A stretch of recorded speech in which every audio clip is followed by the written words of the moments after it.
Bismillahirrahmanirrahim. Assalamualaikum warahmatullahi wabarakatuh. Alhamdulillahirabbil alamin. Disyukur kehadirat Allah Subhanahu wa taala yang telah memberikan kita nikmat kesehatan dan kesempatan sehingga kita bisa sama-sama ada di dalam room Zoom ini ya, untuk mengikuti kegiatan LP2M. Sebagai informasi, ini sudah seri yang ke-21 kalau saya tidak salah, dengan berbagai macam model diskusi ya. Ada yang bedah disertasi, lalu kemudian ada pendampingan berkaitan dengan soal riset dan pengabdian dan publikasi ilmiah. Dan untuk hari ini kita expert discussion. Jadi kebetulan di sini ada narasumber kita Pak Sulaiman Mapiase, PhD. Beliau belum lama ini pulang ke Indonesia setelah mengikuti postdoctoral program di GTU, Graduate Theological Union di Berkeley. Nah, mungkin untuk hari ini kita agak berbeda dengan kegiatan-kegiatan sebelumnya yang diskusi. Nah, hari ini kita mungkin akan agak lebih interaktif gitu. Saya sih sebenarnya belum mendapatkan gambaran terkait dengan soal apa yang kemudian akan kita diskusikan, tapi sedikit mungkin bisa berhubungan langsung dengan pengalaman Pak Sulaiman Mapiase ketika mengikuti program postdoktoral ini. Saya mungkin tidak akan mengambil banyak waktu, nanti kita serahkan ke Pak Sule, tapi akan tetap saya pandu dari sini.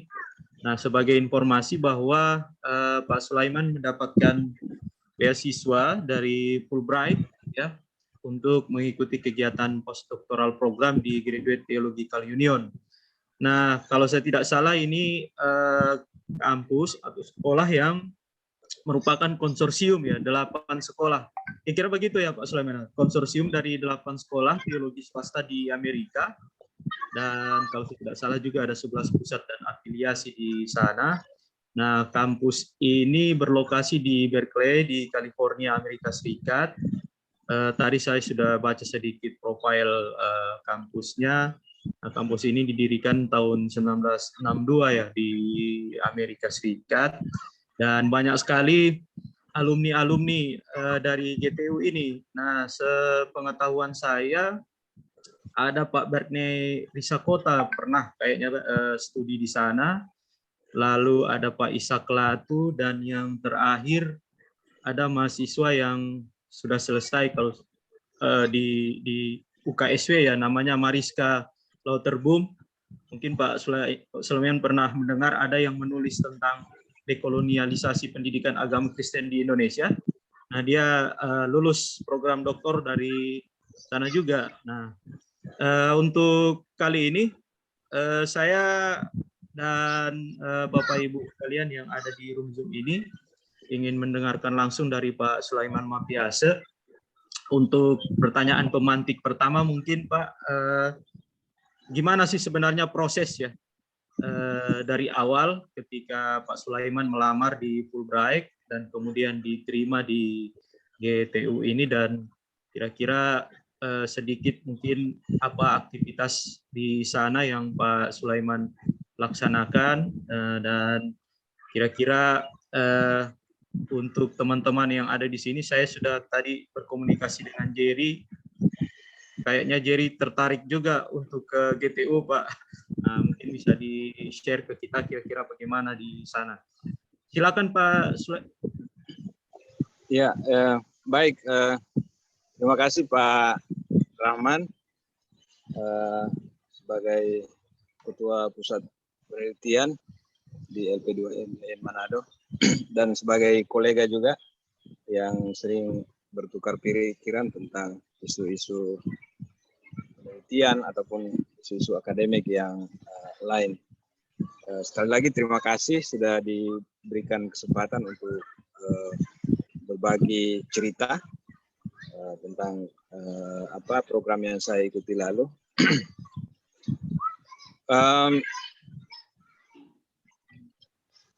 sebelum itu tentang peristilahan postdoktoral dulu ya. Jadi ada teman saya pernah berkelakar tentang definisi postdoktoral ini. Jadi katanya siapa saja yang sudah menyelesaikan studi S3, maka apapun yang dia kerjakan terkait dengan aktivitas akademik setelah itu dianggap sebagai kegiatan postdoktoral. Mungkin dalam artian itu, apa yang saya ikuti baru-baru ini bisa dikatakan sebagai program postdoktoral. Karena setelah menyelesaikan S3 saya di tahun 2014, memang saya tidak pernah melakukan pengembangan akademik di luar institusi selain mengajar dan meneliti di IAIN Manado. Tapi kalau mau didefinisikan secara lebih ketat lagi, sebenarnya apa yang saya ikuti baru-baru ini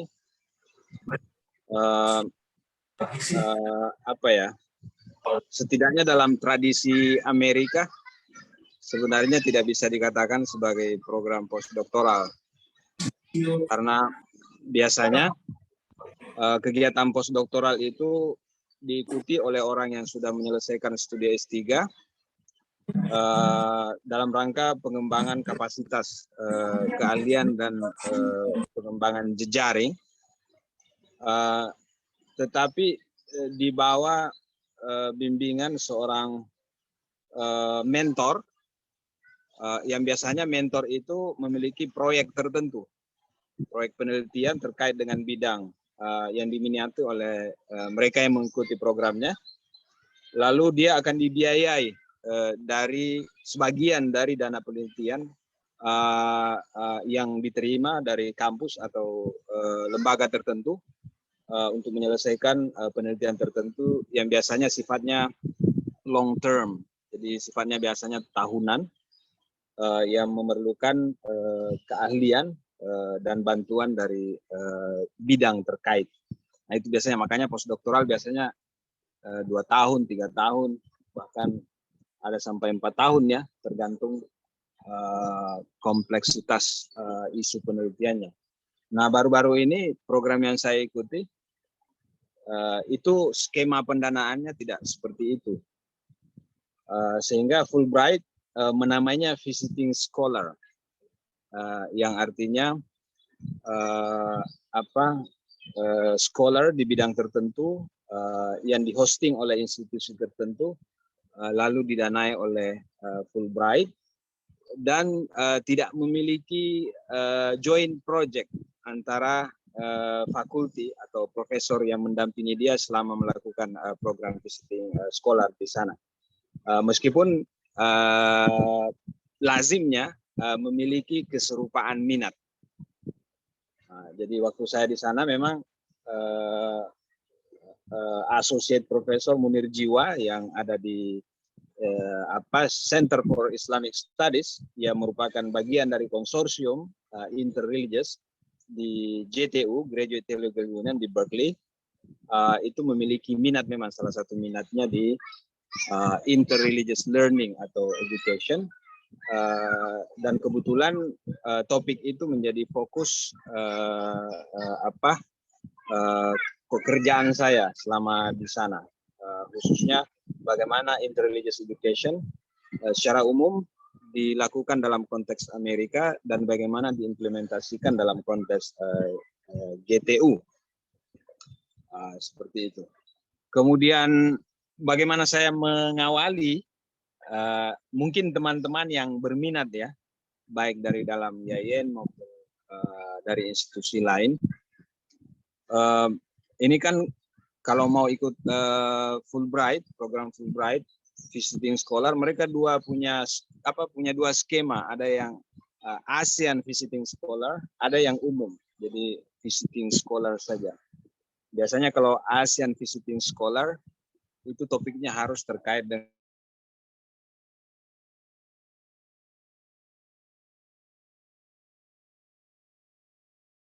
isu yang di mana Amerika memiliki kepentingan terkait. Kalau visiting scholar secara umum seperti yang saya ikuti, itu lebih fokus pada minat riset dari orang yang ingin mengikuti, lalu mereka memperhatikan sejauh mana topik riset yang ingin dijadikan fokus itu memberikan kemungkinan memberikan dampak untuk masyarakat Indonesia dan masyarakat Amerika. Jadi karena kompetitif, jadi kalau kita ingin mungkin dipertimbangkan, itu yang perlu dipikirkan baik-baik. Jadi kira-kira potensial impact-nya itu untuk Indonesia dan Amerika sejauh mana ke depan. Nah, pengalaman saya dan mungkin pengalaman beberapa teman juga, dan Pak Rahman tahu sekali, saya concern ke isu interreligious education, dialogues dan learning ini setelah kita sama-sama di institut. Jadi kurang lebih 2 tahun lalu barangkali kita mulai memperbincangkan isu itu.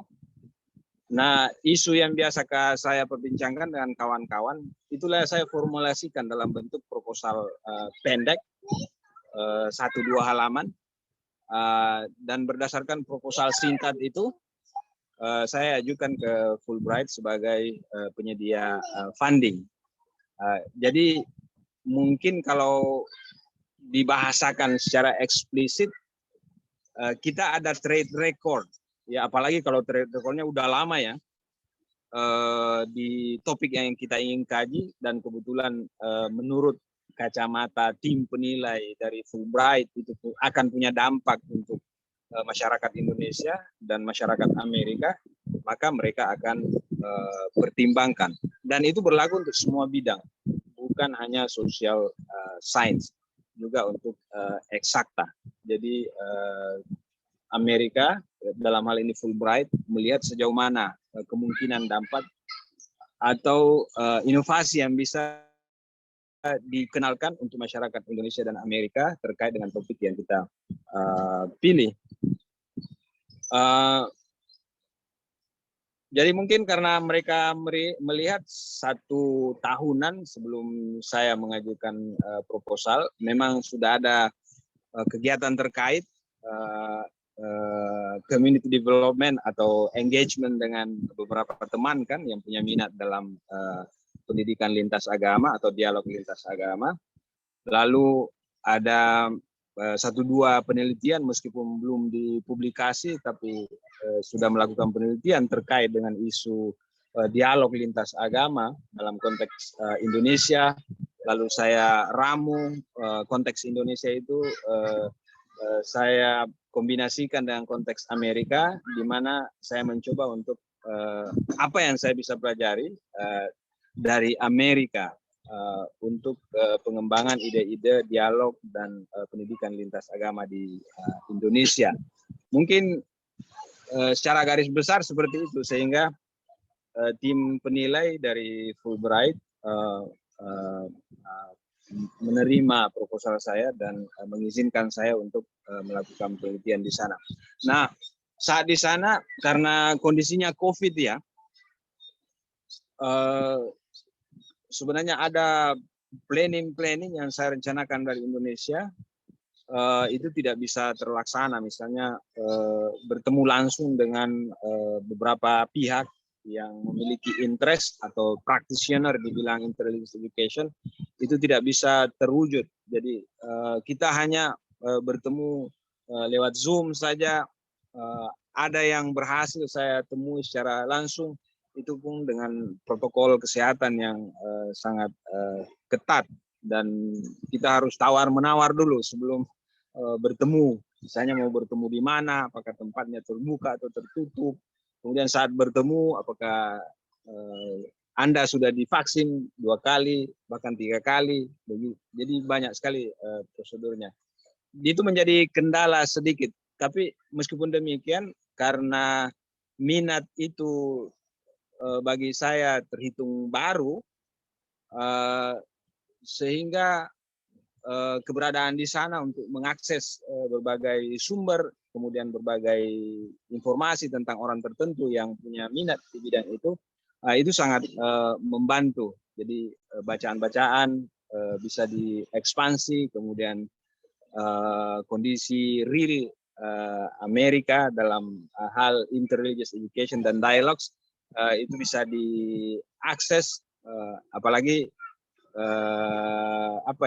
saya di JTU, dan JTU memang fokusnya pada interreligious learning. Jadi apapun yang mereka lakukan itu centolannya selalu terkait dengan interreligious learning. Mungkin seperti itu, Pak Rahman. Ya, saya memang sejak awal sudah bertanya sih sebenarnya ke Pak Sulaiman ya. Kalau kita lihat dari risetnya Pak Sulaiman, tentu ada banyak universitas di Amerika yang kemudian Pak Sulaiman bisa masuk ke sana, kayak New York misalnya, atau misalnya kampus-kampus yang lain ya. Tapi kok kenapa kemudian memilih JTU ini, Pak Sulaiman? Meskipun sekarang ya ada beberapa kampus seperti Divinity School di Harvard, kemudian di Chicago juga ada seminary school. Cuma mungkin pertama dari sisi relevansi ya, karena kalau kita mempertimbangkan kapasitas dalam artian kuantitas sumber daya, kemudian keragaman sumber daya, JTU itu bisa menjadi padanan IAIN Manado. Ya kan? Jadi lain halnya misalnya kalau kita ke Yale di Divinity School-nya, atau di Harvard di Divinity School-nya, kemudian di seminari, itu mereka sekolah-sekolah yang Ivy League, sekolah-sekolah yang sangat tinggi ya, reputasinya di Amerika. Dan agak, bagi saya secara personal agak ribet menerjemahkan pola-pola yang mereka lakukan untuk konteks IAIN Manado. Nah, saya melihat JTU ini visi interreligiusnya kuat, kemudian kapasitas dalam sisi kuantitas, bahkan mungkin kualitas, kita bisa paralel. Jadi kalau kita mau bicara soal kerjasama ke depan antara IAIN Manado dengan JTU, itu membahasakannya tidak terlalu berat. Membahasakannya tidak terlalu berat. Kemudian ada juga aspek historis. Jadi saya sebelum memilih JTU itu, saya pelajari dulu historinya, dan setelah sampai juga di sana saya buka arsip-arsipnya, histori berdirinya sekolah ini. Itu sangat baik, sebab konsorsium ini merupakan respon langsung terhadap gerakan civil rights movement di tahun 60-an di Amerika. Jadi orang-orang yang memperjuangkan hak asasi manusia, khususnya untuk orang-orang kulit hitam, itu di sekolah ini. Para pionir, para tokohnya banyak dari sekolah ini. Mungkin yang sangat akrab dengan kita Robert Bella ya. Jadi Robert Bella ini karena beliau kalau tidak salah sempat di UC Berkeley, dia sangat mengadvokasi dan terlibat langsung dalam pembentukan konsorsium ini. Dan kalau kita membaca sejarahnya, pembentukan konsorsium ini tidak semudah membalik telapak tangan. Ya, tidak semudah membalik telapak tangan. Kalau disebutkan tadi, ide pendiriannya itu sudah ada sejak tahun 62, tapi penerjemahannya secara real dalam bentuk sekarang yang menurut mereka cukup ideal, itu terjadi nanti di sekitar tahun 90-an.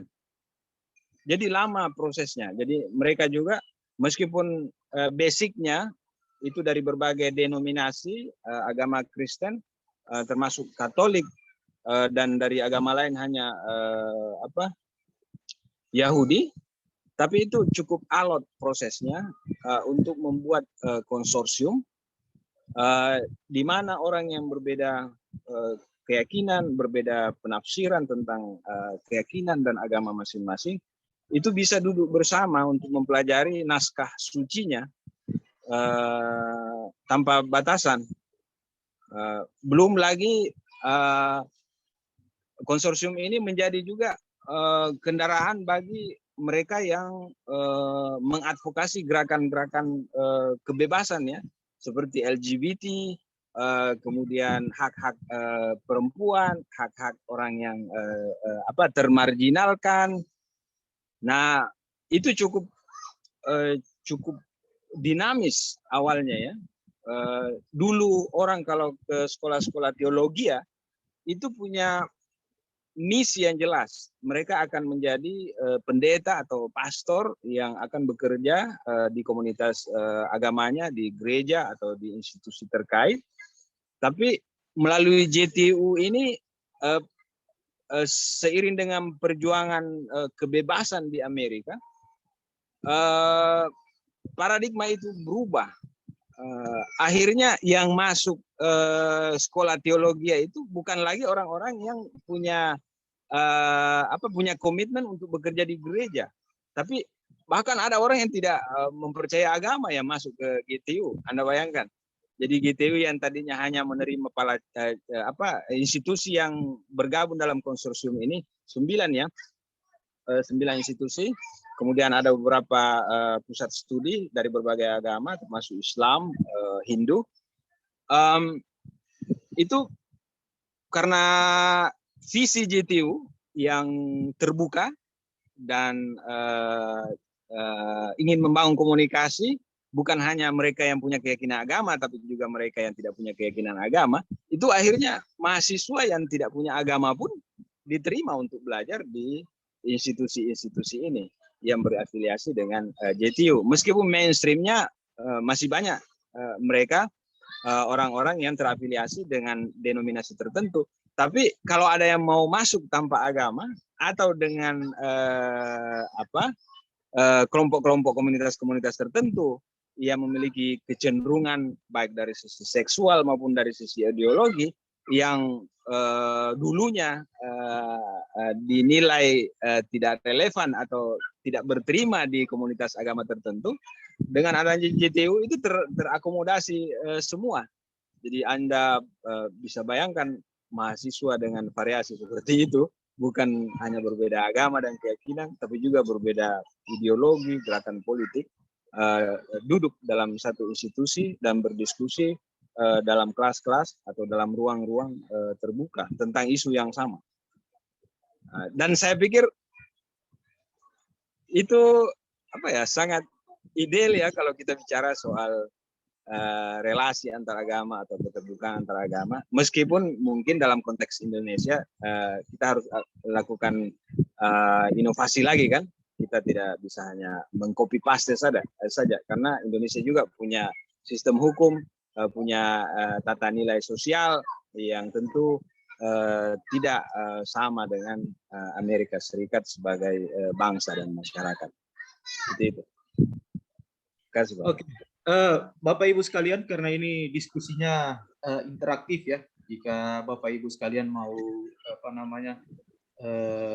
bertanya ke Pak Sulaiman berkaitan dengan soal program ini, silakan Bapak Ibu sekalian. Ibu Dekan mau mengawali diskusi kita? Pak Rahman. Ya, silakan Bu. Assalamualaikum warahmatullahi wabarakatuh. Waalaikumsalam.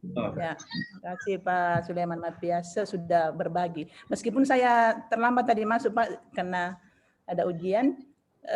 Yang kegiatan yang kemarin Pak Sulaiman itu postdoc Pak ya? Atau riset? Itu yang saya jelaskan tadi. Kalau kita mendefinisikan postdoc secara generik saja, menurut kawan saya apapun yang kita lakukan terkait dengan kegiatan akademis setelah S3 itu postdoc. Jadi tapi secara strict lebih ketat lagi, tidak bisa dikatakan postdoc. Jadi program itu dinamakan visiting scholar Ibu, oleh Fulbright.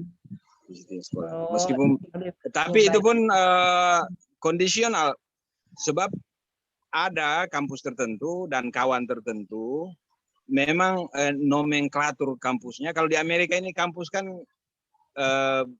apa ya, tidak seragam ya, tidak kayak di Indonesia atau di Kemenak ini kan cenderung seragam kan.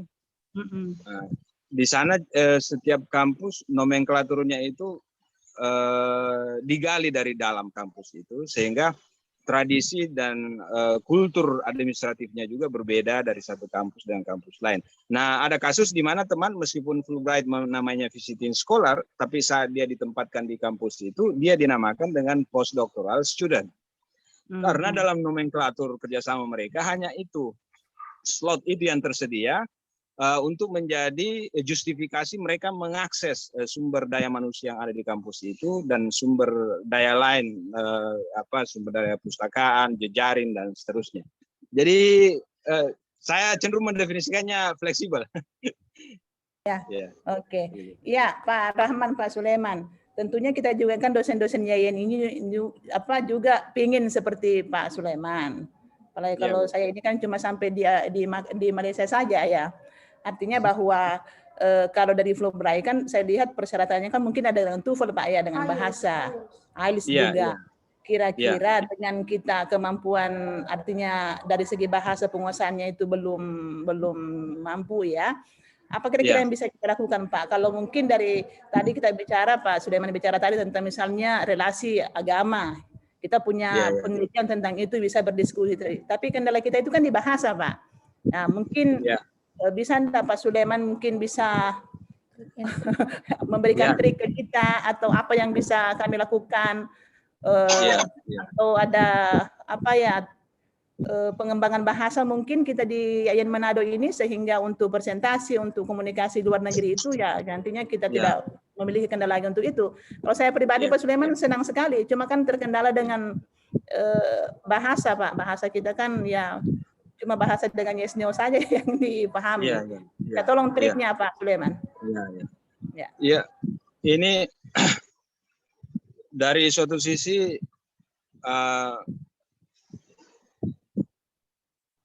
sebenarnya bahasa itu artinya tidak bisa menjadi ukuran kapasitas akademik kita kan. Tidak menjamin misalnya seseorang yang bisa berbahasa dalam bahasa Inggris punya kapasitas akademik tinggi misalnya, itu tidak menjamin. Cuma memang harus diakui bahwasanya kebetulan kalau misalnya kita mau ke Amerika, negara yang kita mau datangi itu berbahasa Inggris, memang kita punya kendala saat tidak bisa menggunakan bahasa itu, khususnya dalam hal menulis secara aktif dan secara independen. Nah, kalau yang ditanyakan triknya, ini tidak bisa. Memang kayaknya harus ada strategi komunal kah, atau strategi individual kah? Karena yang namanya bahasa kita tidak bisa 1 hari 2 hari kan Ibu. Jadi memang mungkin saya sendiri sekarang setahun dulu. Kemarin kursus tapi tidak berlanjut, COVID. Iya dong. Nah itu dia. Padahal sudah mulai ini sedikit Pak. Kalau saya yakin kalau misalnya beberapa teman itu yang punya keinginan keras, bersabar melalui mungkin 1 tahun lah secara konsisten begitu. Nah, betul kan? Saya yakin. So mulai Pak, cuma mati-mati aja. Saya yakin akan jadi. Nah kalau kayak visiting scholar itu kemarin kan kita tidak dimintai lagi skor TOEFL seperti saat kita mau ambil S2 atau S3 di luar negeri kan. Jadi paling tidak barangkali kita bisa menulis proposal dalam bahasa Inggris kemudian kita bisa mengkomunikasikannya dalam bahasa Inggris, meskipun mungkin terpatah-patah ya, saya yakin bisa dipertimbangkan. Yang penting topik yang diangkat itu relevan dengan interest atau ketertarikan minat dari lembaga yang memberikan pendanaan.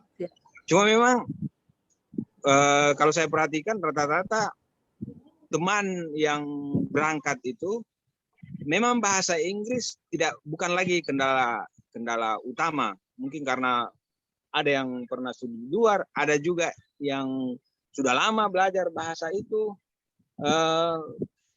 Jadi kalau pertanyaannya itu saya tidak ada jawaban ini simpel, kecuali kita belajar, tinggal tekniknya barangkali kan. Iya. Tinggal tekniknya bagaimana. Itu karena pengalaman saya teman-teman ada yang 1 tahun atau 2 tahun dia fokus ke situ. Jadi juga. Nah itulah concern kita bersama barangkali ya, karena betul. Setuju itu. Kita banyak punya potensi di kampus, cuma kendalanya terkadang di bahasa ya, padahal teman-teman mungkin punya ide yang bagus, yang menarik untuk mereka dengarkan. Kan mereka senang sekali tuh mendengarkan informasi-informasi dari Indonesia misalnya tentang topik tertentu. Nah kita kan banyak sekali ragam keahlian yang kita punya. Tentu bagus kalau digarap, dipersiapkan. Cuma lagi-lagi memang kita mempersiapkannya harus sabar ya. Tidak bisa tergesa-gesa seperti itu. Apalagi kalau yang visiting scholar atau postdoktoral kayak yang saya ikuti kemarin itu kan kadang kita diminta untuk persentase, kadang kita diminta untuk berdiskusi, tapi sebagian besar kita manfaatkan untuk membaca, mengakses berbagai sumber yang sulit kita akses dari Indonesia, atau karena kita sibuk sekali di Indonesia mungkin bisa kita akses dari sini tapi kondisinya sangat berbeda sehingga terlewatkan. Nah, dalam mengikuti program begitu enak sekali karena kita lebih fokus mengakses sumber-sumber itu. Yang saya khawatirkan kalau kita tidak punya kesiapan cukup saat diundang presentase atau berdiskusi itu, kan sulit lagi kita mau menyewa penerjemah ya. Meskipun di lapangan ada teman-teman di Amerika ini kan banyak orang yang tidak bisa berbahasa Inggris juga ya. Iya. Mereka misalnya hanya bisa berbahasa Spanyol. Nah teman-teman seperti itu saya lihat di lapangan kadang mereka membawa temannya untuk menerjemahkan konten-konten bahasa Inggris ke dalam bahasa Spanyol. Artinya ini persoalan teknis saja lah. Cuma memang tidak mungkin kita kan membawa penerjemah dari sini untuk ke sana. Jadi belum lagi sumber-sumber yang kita akan baca, yang kita akan diskusikan sebagian besar dalam bahasa Inggris. Jadi memang mutlak kita persiapkan dengan baik. Dan bagaimana ya? Saya tidak punya data di kita di EN Manado itu berapa persen kira-kira kan? Iya. Dari kita yang mungkin bisa didata kan? Berapa yang berminat, kemudian kompetensi kebahasaan yang berminat itu bagaimana? Lalu bisa dipikirkan bersama jalan keluarnya, yang penting serius kan? Ya. Sekarang saya terus terang pengen sekali teman-teman itu yang punya potensi ya mengikuti program-program seperti itu. Sebab semakin banyak dari kita yang pernah mengikuti program-program seperti itu, saya yakin kampus akan semakin terbantu. Apalagi saya kan orangnya bukan tipe orang yang mudah ya membangun jejaring. Dan ada beberapa teman saya lihat punya speknya itu memang punya nilai lebih lah dalam membangun jejaring kan. Cuma sayang sekali misalnya terkendala dengan bahasa sehingga potensi seperti itu tidak bisa tersalurkan dengan baik. Nah, mungkin yang perlu kita pikirkan ke depan kalau kita serius mengekspansi itu, di IAIN itu harus segera ada international office ya. International office. Iya, yang memikirkan isu-isu seperti ini kan. Betul. Nah, jadi kalau ada international office berarti ada corong. Ini kan ada saya lihat challenge and apa tadi itu judul topik diskusi kita ini. Itu salah satu tantangan. Kalau kita punya international office, artinya kita punya counter. Kalau di bank itu kan ada counternya kan. Jadi kita punya counter untuk hal-hal yang terkait dengan kerjasama luar negeri, komunikasi luar negeri, termasuk memikirkan persoalan-persoalan yang dipertanyakan Ibu Dekan tadi soal bahasa ya. Dan saya pikir Ibu Dekan sudah tahu jawabannya, cuma mungkin ingin menguatkan, memastikan lagi. Sebenarnya kemarin itu sudah bagus itu dengan apa meme itu. Cuman kemarin, iya, artinya menurut saya kita kan punya data-data riset Pak Sule kan. Kita punya kemarin bisa berdiskusi, tapi kendalanya itu untuk presentasi, diskusi dengan bahasa-bahasa native-nya. Jadi mungkin ada wadah melalui Pak Sulaiman mungkin bisa mengumpulkan kita atau enggak masalah apa yang harus kami lakukan.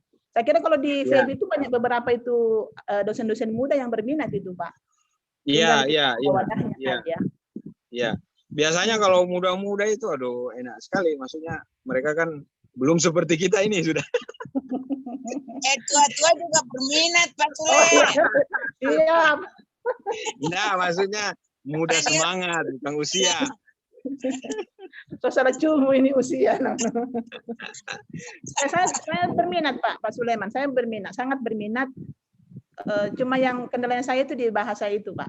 Kecuali mungkin kalau programnya, maksudnya dibagi-bagi kan, misalnya di FEB ada yang memikirkan itu dan mengkoordinasi itu kan teman-teman yang berminat dari sana.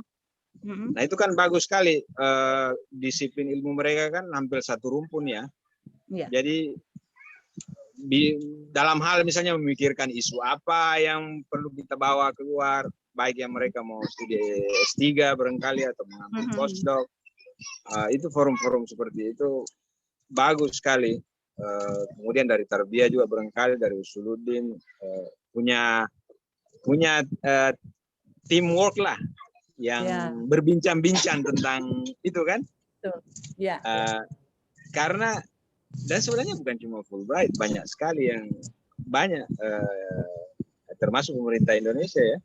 Cuma itu persoalannya kadang bahasa, kemudian mungkin motivasi juga. Sebab terus terang tidak mudah Bu ya untuk berangkat seperti itu. Betul. Saya kemarin harus meninggalkan keluarga, itu berat sekali itu. Jadi kalau mungkin beberapa teman kalau sudah berpikir seperti itu agak sulit untuk bergerak maju ya, karena banyak yang harus dikorbankan. Belum lagi teman-teman yang menjabat kan. Itu secara policy lagi kan bagaimana itu diatur. Jadi bagaimana teman yang punya jabatan tertentu bisa menjabat, tapi ada mekanisme dia bisa melompat keluar. Misalnya saya tidak tahu bagaimana caranya. Ya, kemarin saya ketemu itu Pak Sulaiman. Kemarin saya ketemu dengan Kepala Biro Hukum dan Kerjasama Luar Negeri tentang izin itu. Nah, kalau misalnya kita mendapatkan biaya dari negara, itu melalui beliau dan beliau siap membantu untuk izin ke luar negeri melalui sekretariat.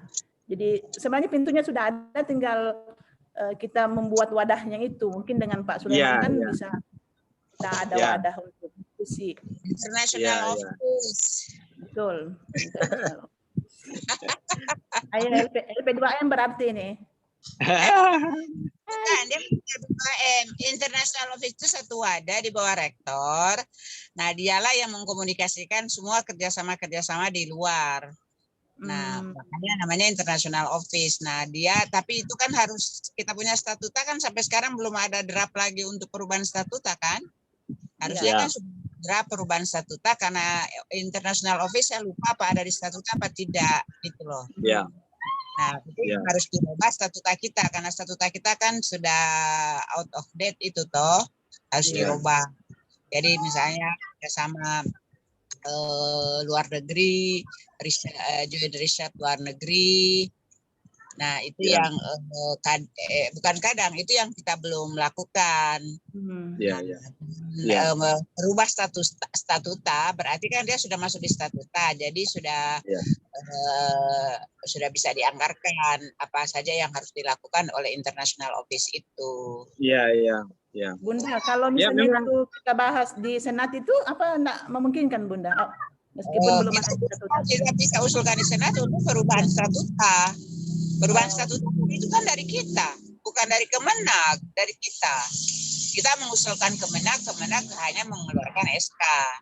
Jadi misalnya yang tadi dikatakan Pak Sule ada lokalnya kita apa yang lokalnya ke mana doang itu apa dan itu kita bisa jual di internasional di perguruan tinggi luar dengan melakukan joint research dengan orang-orang dengan perguruan tinggi luar.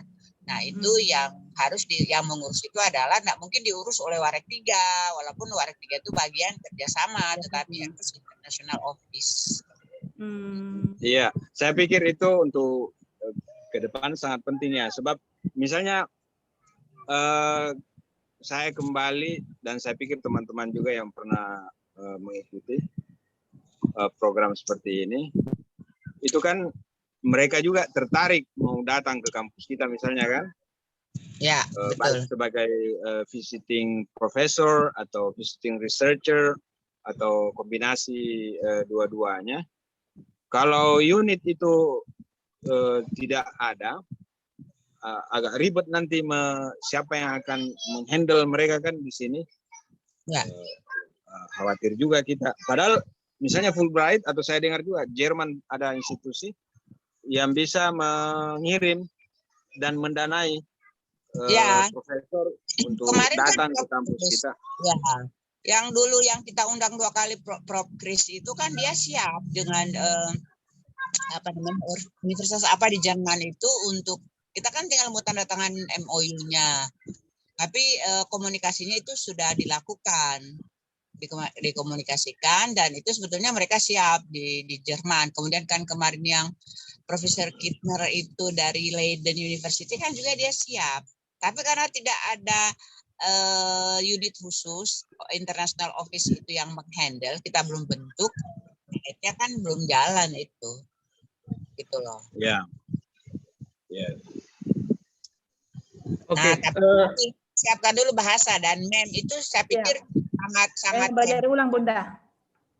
Kita ulang lagi, kita anu lagi after Ramadan Idul Fitri ini untuk anu lagi karena saya selama ini kursus di mana-mana belajar itu pokoknya bisa ngomong itu dengan mem gitu loh. Nah, kan kita juga harus academic writing kan supaya menulisnya kan kita ya paling tidak sama dengan ya ikut Pak Sule, di bawah Pak Sule sedikit lah. Ya, kalau mau sama dengan Pak Sule nggak bisa lah karena kan so advance tuh kotoran masih pemula. Saya ini gayanya saja. Nah, maksudnya kita lancar dulu ngomong, kemarin itu target kita dengan MMR-nya itu lancar ngomong, setelah lancar ngomong baru academic writing gitu loh. Jadi ada tahapannya. Jadi setahun, 2 tahun, setahun lah, paling sedikit setahun kita belajar. Dan nanti misalnya tahun kedua gitu kita sudah kasih masuk proposal di mana-mana untuk lewat program. Kan bukan hanya bukan hanya Fulbright kan punya program seperti ini kan, ada Asian Turis banyak. Nah, karena kemampuan bahasa kita yang rendah jadi setelah dia enggak nyambung deh. Aduh. Kalau Pak Rahman, kalau ke puslit penelitian, so khatam dia. Oke, baik Bapak Ibu sekalian. Saya kira di sana ada banyak ini ya, sesuai dengan tema kita ya Pak Sule, ya, tantangan ya, challenge di ketika Pak Sule di GTU. Nah, mungkin bisa di-share ke kita berkaitan dengan soal mungkin Pak Sule butuh adaptasi secara akademik ya di GTU. Nah, hal-hal apa yang kira-kira di sana yang Pak Sule rasakan di GTU? Mungkin bisa di-share ke kita di sini. Tantangannya seperti apa? Iya, memang sebenarnya kita dari YAIN punya secara konseptual kesiapan ya, karena visi multikultural itu, dan kalau mindset kita sudah seperti itu, kita akan lebih mudah berinteraksi dengan mereka secara budaya. Kemudian kita juga siap menerima apa istilahnya ya, kejutan-kejutan epistemologis, bukan hanya kejutan-kejutan budaya saja. Jadi di JTU itu, ya mungkin karena saya di-train, meskipun pernah di-train di Islamic Studies ya, tapi ada training di sosiologi. Di JTU itu yang secara metodologi mereka banyak menggunakan pendekatan hermeneutik ya. Kemudian mirip-mirip dengan kita. Mereka juga pembacaan terhadap naskah-naskah agama itu sangat kental dan sangat kuat. Lalu naskah-naskah itu direinterpretasi dengan pendekatan hermeneutik. Nah, khusus di JTU yang saya perhatikan waktu di sana, tren metodologi yang kuat di mereka hermeneutik pertama, kemudian sosial, kultural antropologi itu yang kuat. Mereka banyak juga terpengaruh oleh teori-teori postkolonial kan, orang-orang yang mengajar di situ. Tapi yang sangat kuat hermeneutik. Dan berada di sana mungkin ada juga manfaatnya. Kita sering ngobrol-ngobrol dengan teman-teman dari UKIT Mohon, kemudian YKN, kemudian teman-teman lain dari sekolah teologi ya kan. Jadi ada terma-terma yang kita serap dari interaksi itu, lalu saat kita di sana bisa beradaptasi, bisa memahami lah, bisa memahami pendekatan mereka. Kemudian ada juga yang pendekatan psikologis ya, psikologis spiritual. Tapi lagi-lagi yang paling kuat saya rasa hermeneutik itu. Jadi banyak sekali presentasi yang saya ikuti, obrolan yang saya ikuti, pendekatan hermeneutik itu sangat kuat. Disitulah saya merasa mungkin beruntung saya pernah belajar di institusi kayak Al-Azhar ya, jadi adalah sedikit basic di hermeneutik. Saya rasa ada pergumulan dari sisi epistemologi, metodologi dengan mereka. Jadi hermeneutik tentu filsafatnya yang kuat ya, filsafat, dan saya masuk dengan analisis sosiologis. Bagus juga karena mereka merasa mendapatkan perspektif yang berbeda dari apa yang mereka lakukan. Dan kebetulan yang mendampingi saya orangnya cultural anthropology. Jadi kami saling melengkapi dan dia bisa memahami juga perspektif yang saya gunakan ya. Jadi di JTU itu dua orientasinya. Jadi lintas agama, lintas iman, kemudian interdisipliner. Jadi mereka punya pusat studi khusus untuk sains dan agama. Mereka terjemahkan interdisipliner dengan cara itu. Kemudian mereka terjemahkan keduanya, interdisipliner dengan lintas agama, melalui program S3. Jadi kalau di program S1 itu masih seperti kita. Jadi orang belajar masih dogmatis. Jadi kembali ke kajian Alkitab misalnya, atau kajian orang Yahudi dengan kajian kitabnya juga, orang Hindu, orang Islam juga dengan kajiannya masing-masing. Meskipun terbuka misalnya mahasiswa S1 untuk punya akses terhadap mata kuliah di luar agama dan keyakinannya atau di luar tradisi dan budayanya, tapi puncak interdisipliner dan lintas agama itu di S3. Jadi memang diharuskan untuk ada konten secara mendalam, metodologi secara mendalam, memahami prinsip-prinsip dasar interdisipliner dengan lintas agama untuk menyelesaikan disertasi. Kalau di S2, S1 masih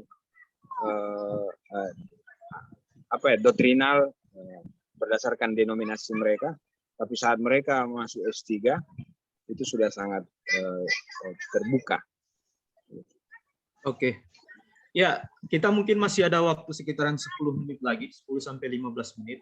Ada Pak Mulyadi. Pak Mulyadi lagi standby ini, Pak Mul.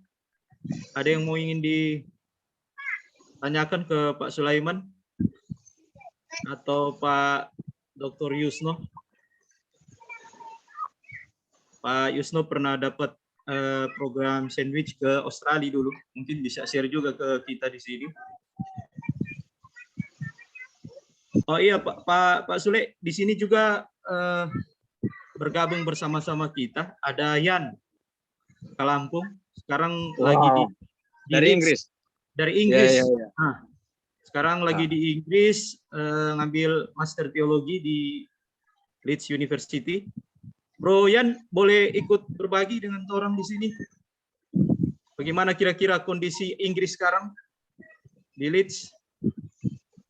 Silakan, lagi rame dengan Liga Inggrisnya di Leeds. Gitu. Sebentar Australia, Pak Yusno. Silakan, Bro. Ya,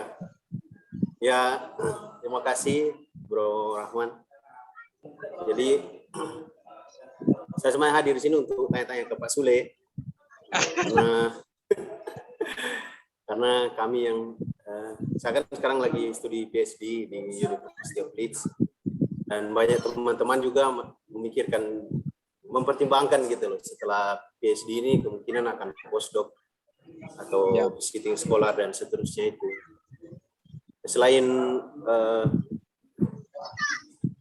benefit atau keuntungan untuk konteks institusional seperti yang dijabarkan Pak Sule tadi, kira-kira secara pribadi untuk pengembangan karir sebenarnya apa manfaat baik postdoktoral, visiting scholar dan seterusnya dari berbagai negara ini, dan khususnya di Eropa dan di Amerika, dari pengalaman Pak Sule?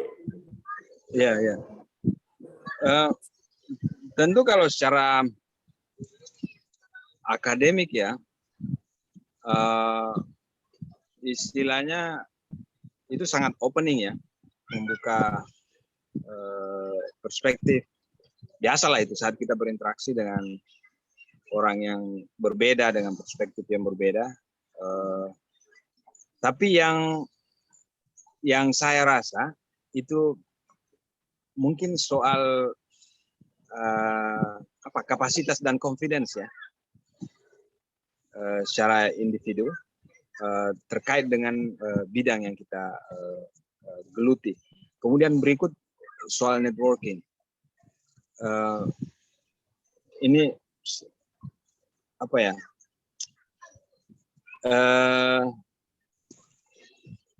Bertemu dengan orang yang punya minat yang sama. Ya, sebagaimana kita ketahui biasanya akademis ini kan cenderung hidup dalam kesepian ya. Apalagi kalau topik kajiannya itu saat dibicarakan mungkin tidak ada orang yang merasa relevan kan dengan topik-topik itu. Tentu dengan program seperti itu, apalagi kalau kita pilih institusi yang benar-benar sangat relevan dengan topik yang kita lagi geluti, itu itu kita sangat terbantu secara spiritual. Kita ada teman. Nah kebetulan Pak Yang ini kan lagi S3 ya, saya ingin share saja. Salah satu kendala personal saya pernah misalnya studi di luar S1, S2, S3, itu relasi dengan mentor saya yang tidak berlanjut. Nah, relasi itu tidak berlanjut bukan karena saya memutus relasi itu. Karena kondisi di mana kita melakukan kerja-kerja akademik itu menuntut penyesuaian-penyesuaian, ya kan? Anda bisa bayangkan misalnya saya belajar teologi Islam, lalu fokus di master di bidang pendidikan untuk S2, tentu bertemu dengan mentor yang sama sekali berbeda bidang keilmuannya kan. Terus S3 bertemu lagi dengan mentor yang sangat berbeda dengan bidang keilmuannya. Dan kehilangan itu sangat terasa saat kita di institusi, misalnya saya kembali ke IAIN Manado, di mana lingkungan sekitar saya membutuhkan topik yang sesuai dengan kebutuhan institusional mereka, sementara apa yang saya pernah pelajari dengan mentor saya, itu tidak relevan secara langsung dengan kebutuhan institusi saya. Dan itu punya implikasi secara personal ke kita. Dan mungkin itu juga yang menginspirasi saya untuk mengikuti program kemarin. Saya ingin memperbaharui fokus akademik saya yang saya lihat di mana saya bisa memanfaatkan skill-skill lalu yang saya pernah dapatkan secara tidak langsung, lalu fokus pada isu yang sangat relevan dengan keberadaan saya di institusi saya. Jadi pesannya, karena Pak Yam masih di ngambil S3, saya pikir teologi ya. Jadi orang-orang yang dianggap guru di sana di Inggris itu benar-benar dijaga relasi, khususnya dalam kerja-kerja akademik sampai balik ke Indonesia nanti kan. Dan Pak Yam bisa melihat akademisi-akademisi yang cemerlang di Indonesia itu hampir tidak ada yang tidak didampingi oleh mentor-mentor mereka saat studi S3 khususnya. Seperti itu. Jadi kalau ada yang saya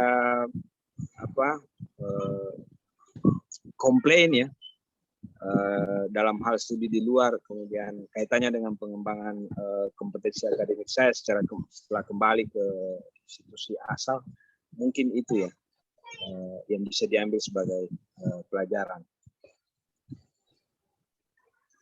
Oke. Ada lagi, Bro Yan? Ya, ini hal baru ya bagi saya, maksudnya dari orang yang sudah berpengalaman gitu, mengalami ini. Karena Ya, saya banyak kan memang fokus dunia akademis. Ya. Gimana Pak? Ya, saya problemnya, saya supervisor saya S3 itu bidangnya itu di bidang stratifikasi sosial, lalu implementasinya dalam perjuangan kaum buruh. Anda bisa bayangkan. Nah, setelah saya di IAIN, bagaimana saya mau menggeluti bidang itu? Meskipun secara teoritis saya perlu memahami ya, isu sosial, stratifikasi sosial, keadilan sosial, dan seterusnya kan itu cukup membantu. Tapi untuk secara eksplisit menggeluti itu, kecuali kalau saya pindah mungkin ke kampus lain kan. Tapi kalau di IAIN hampir tidak ada ruang bagi saya untuk saya jadi makhluk aneh kalau itu yang saya kembangkan. Dan itu ada taruhannya. Hubungan akademik saya dengan mentor saya bertahun-tahun itu harus putus. Ya kan? Jadi penting kalau Pak Yang karena di teologi dan kembali juga kan di situ pesannya itu saja. Hubungan emosional, spiritual, akademik dengan mentor-mentor di sana itu benar-benar dijaga dari sana sampai kembali nanti, karena itu akan sangat memainkan peran setelah ada di sini. Boleh ditanyakan orang-orang sukses di Indonesia itu? Coba cek tulisan-tulisannya. Mereka banyak bekerja dengan mentor di balik mentor-mentor mereka. Oke. Ya, terima kasih Pak Sule. Iya, Pak. Baik, ada lagi yang lain? Pak Yusno Aru share ini di sini. Beliau mentornya James Fox. Salah satu rujukan utama orang-orang jika mengkaji tentang Islam di Indonesia. Nah, mungkin masih ada komunikasi atau misalnya bisa diteruskan ke anak-anak muda di IAIN Manado berkaitan dengan soal Iya, program. betul. Bagaimana, Ustaz? Cobalah, Ustaz. Kasihan. Sebenarnya sih berangkat kemarin tuh kebetulan saja. Karena saya bilang kebetulan karena Prof. Jim juga, Pak Jim juga memang pada saat itu sedang menggeluti lagi giat-giatnya beliau, lagi semangatnya beliau untuk menggeluti tentang Islamic sosiologi dan Islamic antropologi, khususnya yang berkaitan dengan komunitas Muslim yang sufistik gitu. Jadi ketika Bu Virginia Hooker menawarkan kepada Pak Jim, ada dan saya agak sedikit tahu karena ketika wawancara dengan Bu Virginia Hooker sama Merlikles yang sudah almarhum itu, ketika membaca proposal saya itu atau draft penelitian saya nanti saya akan bawa ke Australia itu, beliau langsung menelepon Pak Jim ketika itu juga dan langsung mendapatkan jawaban bahwa saya akan ambil materi itu. Jadi jika seandainya kemarin Pak Jim tidak menerima dan tidak bersedia, mungkin saya tidak akan berangkat. Itu makanya saya bilang kebetulan Pak Jim sedang giat-giatnya lagi melihat bagaimana Islamic antropologi dari versi Indonesianya. Terlebih lagi saya ketika itu menawarkan pengembangan saya dari tesis saya tentang antropologi Islam dari aspek masyarakat Syiahnya. Jadi pemahaman Syiah di Indonesia tentang sufistik atau gerakan-gerakan Syiah yang lebih banyak kepada spiritualnya daripada gerakan-gerakan sosialnya. Bagaimana juga diakui oleh Pak almarhum juga Pak Alun Ahmad. Jadi itu saya pikir saya hanya orang yang beruntung Pak Jim bersedia. Karena program itu juga bisa berjalan jika ada mentor yang siap untuk membimbing kita berlima atau 5 orang yang dikirim tersebut pada periode awal. Tapi kalau ditanya soal kesan saya selama 10 bulan dengan Pak Jim, saya menemukan situ mungkin Pak Sule mungkin pernah juga mengalami tipologi bedanya sangat strictly antara pembimbing di Indonesia dan pembimbing di luar negeri. Pembimbing di luar negeri itu betul-betul dia menjadi pembimbing, mengayomi. Dalam bahasa sofistik itu ya pembimbing membimbing, mengarahkan benar, bahkan jalan bersama. Bahwa seorang pembimbing bukan berada di atas yang dibimbingnya, bahkan dia sering bilang, Anda ajar saya tentang apa yang Anda pelajari, karena Anda memahami lebih dari saya. Saya hanya sebagai seorang kondektur yang sedang mengarahkan siapa yang menekan biola, siapa yang akan menekan, kapan Anda menekan biola, kapan Anda menekan gitar, kapan Anda harus memukul drumnya. Jadi, teach me more. Nah itu saya pikir bedanya antara pembimbing kita di Indonesia dan pembimbing dengan pembimbing luar negeri itu, kita betul-betul diayomi, dibawa dan diangkat. Bahkan dia bersedia untuk mencantumkan nama beliau dalam tulisan kita akan dikirim ke berbagai jurnal internasional karena berbagai jurnal itu kan tidak mengenal kita. Yang dikenal adalah nama Prof. Jim Fox. Jadi ketika nama kita tajam situ, hampir pasti tulisan tersebut akan diterima oleh jurnal-jurnal terbaik dunia. Itu pertama mungkin ya, kalau bisa berbagi bahwa dan mungkin budaya itu perlu, terutama teman-teman yang Pak Sule, Ibu Srifani yang pernah mengalami bagaimana merasakan bimbingan dari beda budaya akademik yang ada di Indonesia maupun di luar itu, saya pikir ini tuh salah satu pola yang perlu dikembangkan kampus kita. Yang kedua, mungkin berkaitan dengan tadi yang disampaikan oleh Bro Yan yang dari list unit tersebut, mungkin betul kata Pak Sule tadi, fokus saja, kita fokus. Kalaupun nanti seperti pengalaman Pak Sule yang menurut saya mungkin istilah saya agak sedikit nilainya Pak Sule, ya tabasar film madah S1-nya tentang Islamic Theology, kemudian harus lari ke mana ke pendidikan, kemudian harus ke S3 juga demikian. Tapi paling tidak bagi teman-teman yang akan pergi nanti ke luar negeri itu apa yang dibawa dari kampung itu dari Indonesia itu jadi fokus untuk bagaimana dikembangkan di sana. Dan para pembimbing itu dengan senang hati akan ikut memusupport kita. Itu yang saya rasakan selama 10 bulan itu, saya bagaikan seorang raja sebagai mahasiswa itu. Semua tersedia, fasilitas dan sarana dan prasarana semua disediakan oleh kampus. Kita tinggal menikmati dan memaksimalkan pemanfaatannya. Jadi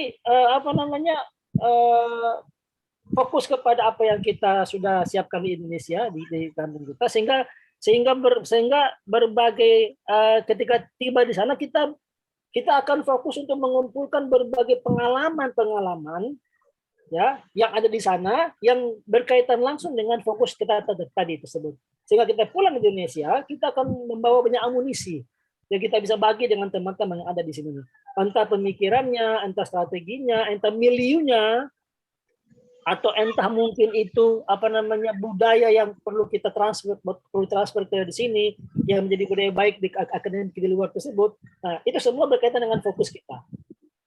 Kemudian yang ketiga adalah, nah ini mungkin yang agak sedikit susah kita bukan susah jadi mungkin karena kita terlalu fokus kepada yang kita pelajari, sehingga kita agak sedikit khawatir atau takut untuk keluar dari situ tuh. Contoh begini nih, ada teman saya itu ketika ngambil program yang sama, dia juga ketika mengambil program untuk mendalami bahasa-bahasa yang ada di sana, bahasa-bahasa yang disediakan oleh kampus, kayak bahasa Spanyol atau bahasa Inggris, bahasa Spanyol, bahasa Prancis atau bahasa lain. Ada bahkan teman saya itu yang mendalami bahasa Arab malah. Karena dia pernah suatu waktu saya berkeliling dengan dia di perpustakaan dan saya menemukan ada buku berbahasa Arab dan saya membacanya saya kebetulan bisa sedikit bahasa Arab. Dia bilang, "Oh, kamu bisa baca, Yus?" "Alhamdulillah bisa." "Lah, sini di mana tempat kursus bahasa Arab?" Dia bilang, "Gampang, datang saja ke kedutaan. Pasti mereka akan menerima." Nah, jadi dia pun ikut itu. Nah, ini yang saya maksud dengan berani untuk keluar dari status quo tersebut, tapi jangan sampai melupakan cangkangnya, jangan sampai melupakan fokus kita di awal. Jadi keluar itu hanya sebagai bentuk boleh disebut dengan intermezzo, boleh juga disebut sebagai bentuk rehat kita dari kepenatan dalam memikirkan fokus yang telah kita jadikan sebagai tujuan utama tentang sana. Tapi paling tidak dengan keluar begitu kita akan membawa tidak hanya apa yang kita fokuskan, tapi kita juga membawa oleh-oleh lain yang boleh jadi itu bisa menambah amunisi kita ketika kita pulang ke tempat kita asal kita. Saya pikir 3 hal itu menjadi yang bisa saya bagi di tempat kesempatan kali ini nih. Cuman bagi teman-teman yang punya keinginan besar, saya pikir bahasa bukan lagi jadi kendala utama. Tadi Pak Sule juga sudah memberikan sinyal bahwa bahasanya bahasa itu tidak menjadi kendala utama, tapi ada trik-trik tertentu yang memang kita perlu datang secara pribadi kepada Pak Sule untuk pelajari trik-triknya. Karena trik itu yang sebenarnya bisa menjadi kunci jawaban yang kita bisa lolos. Sebab kalau melihat dari kemampuan, saya pikir hampir semua orang mampu, tapi ternyata ada trik-trik khusus yang memang harus dipelajari secara khusus kepada orang yang sudah pernah keluar. Demikian Pak Rahman dan saya mungkin sedikit hal ini. Jika ada yang masih ditambahkan, silakan Pak Sulaiman memenangkannya. Terima kasih. Assalamualaikum warahmatullahi wabarakatuh. Waalaikumsalam warahmatullahi wabarakatuh. Ya, saya kira bagus sekali yang disampaikan oleh Pak Ustaz tadi. Salah satu poin yang menurut saya juga penting adalah isu riset kita ya, kira-kira begitu ya.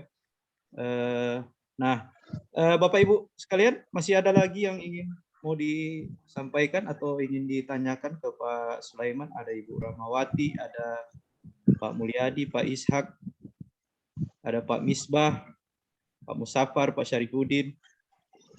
Sebenarnya juga kita berharap ini Pak Kapus ngaji episode 21 ini ada tindak lanjutnya. ya siap. Pasca Lebaran. Ya toh, sehingga orang ini yang punya minat yang besar ini ada ya setidaknya bisa lah juga merasakan bagaimana itu di luar negeri toh. Ya. Sebenarnya perlu juga kita dengar dari Pak Arhan ini Pak Ketua, karena beliau juga punya pengalaman ke Australian National University, tapi sepertinya beliau ada di Zoom yang lain ini, cuman namanya yang ada di dalam room Zoom ini, tapi aktivitasnya di Zoom yang sebelah. Ibu Prof, masih ada Bu Prof? Kalau saya pertama saran aja, siapkan bahasa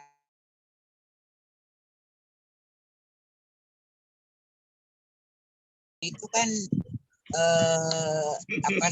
wajib lah. Kalau saya kan tinggal 10 tahun, jadi masih lama itu Bunda. Ya 10 tahun itu pun saya sudah mengajak teman-teman untuk persiapkan bahasa, kantor sessionnya bagus, kemudian academic writing-nya. Nah, kemudian nanti sama-sama dengan Pak Sule, Pak Rektor juga kemarin kan ikut, saya nggak tahu programnya yang sama, kemudian Bu Srifani, kemudian Pak Yusno, Pak Bekti, Pak Arhanuddin, duduk bersama, kemudian minatnya di bidang apa sama-sama sesuai dengan disiplin ilmu kita. Saya pikir itu, dan menyarankan ke Senat untuk dibentuk, kebetulan ada Ketua Senat juga bergabung, ada beberapa anggota Senat dibentuk akademik, dibentuk International Office, namun diawali dulu dengan perubahan statuta untuk International Office itu, supaya kan ada payung hukumnya. Karena kan kadang-kadang kita kan bekerja masih by budget kan, masih sedikit orang yang bekerja tanpa budget gitu. Jadi agar masuk di anggaran, masuk kalau ada di statuta, kemudian setelah statuta berubah kan kemudian diubah lagi kan organisasinya juga kan harus masuk, itu yang kita sama-sama pikirkan bersama, kemudian dan banyak yang anggota Senat yang ikut, ya itu bagi saya itu saja Pak Rahman, supaya supaya tidak hanya Pak Sule, tidak hanya Pak Yusno, tidak hanya Bu Sripani, maka akan lahir Sule-Sule yang baru, kemudian Srifani, kemudian Yusno dan Arhan, Bekti, untuk bisa keluar mempresentasikan apa-apa yang ada di Indonesia. Saya pikir itu untuk saya Pak Rahman. Baik, terima kasih Bu Prof. Tadi mungkin sedikit bukan menambah sih, cuman mengomentari lah soal International Office itu. Saya di awal kepemimpinan Pak Delmus, saya didekati oleh beliau untuk ditawarkan oleh beliau untuk memimpin lembaga tersebut, lembaga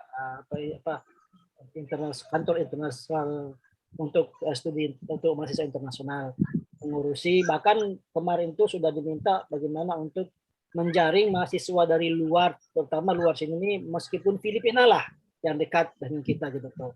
Kita membangun kerjasama dengan universitas atau sekolah tinggi yang ada di Filipina bagian selatan gitu. Nah,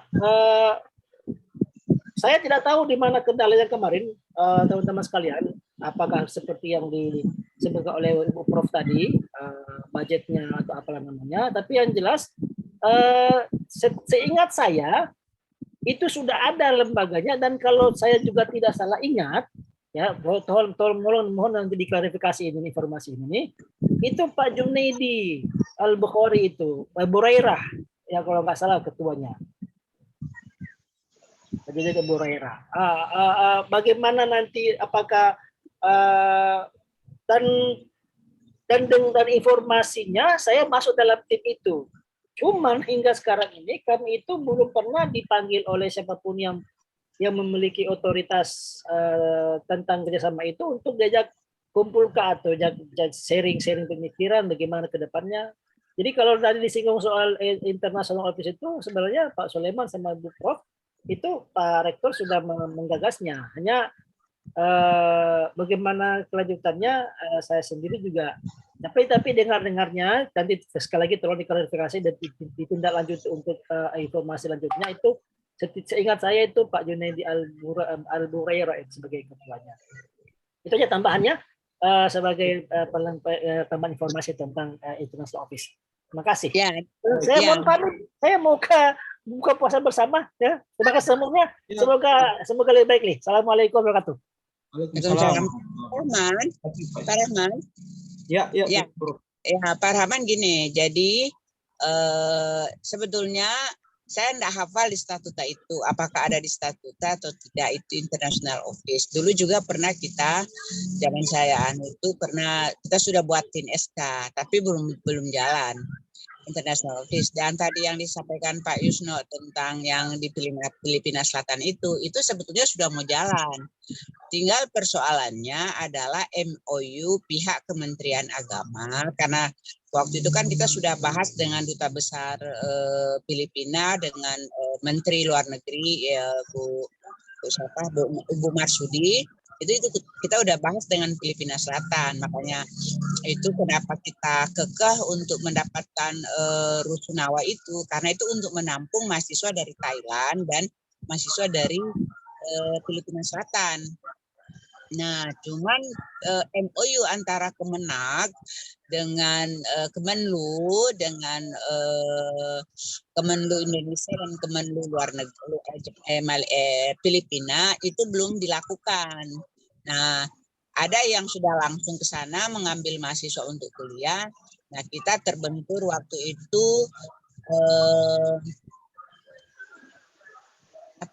belum ada MOU kita langsung antara IAIN. Ada beberapa perguruan tinggi kayak Surakarta itu sudah langsung melakukan MOU dengan madrasah aliyah yang ada di Filipina Selatan. Nah, kebenaran kan atas pendidikannya itu temannya Pak Sule. Makanya komunikasinya itu berjalan bagus. Nah, dan terputus setelah saya tidak jadi rektor, ya putuslah itu kerjasama dengan Filipina. Padahal udah tinggal mau tanda tangan, udah ada sebetulnya itu Filipina Selatan dengan Thailand Selatan. Itu Pak Rahman. Jadi harus ada lembaga yang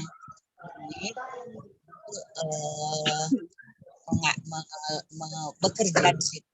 Ada unit dan organisasi yang bekerja di situ agar International Office ini sekarang kan agak lebih mudah karena webinar kan tidak membutuhkan dana yang banyak kan, yang besar tidak perlu mendatangkan mereka. Nah, dengan webinar kan dengan siapapun kan kita bisa dan dimanapun itu bisa dilakukan. Nah, itu lebih mudah sebetulnya, tapi mesti ada orang, ada lembaga, ada orang yang mengkomunikasikan, yang menurut saya harus orang bisa dua bahasa, dalam dirinya itu dua bahasa. Kalau hanya satu bahasa juga agak sulit, misalnya hanya berhubungan dengan Timur Tengah, tapi dengan Eropa, Amerika sulit. Nah, harus dalam orang itu bisa dua bahasa agar memudahkan komunikasi dengan pihak luar. Kalau saya itu Pak Rahman dan teman-teman.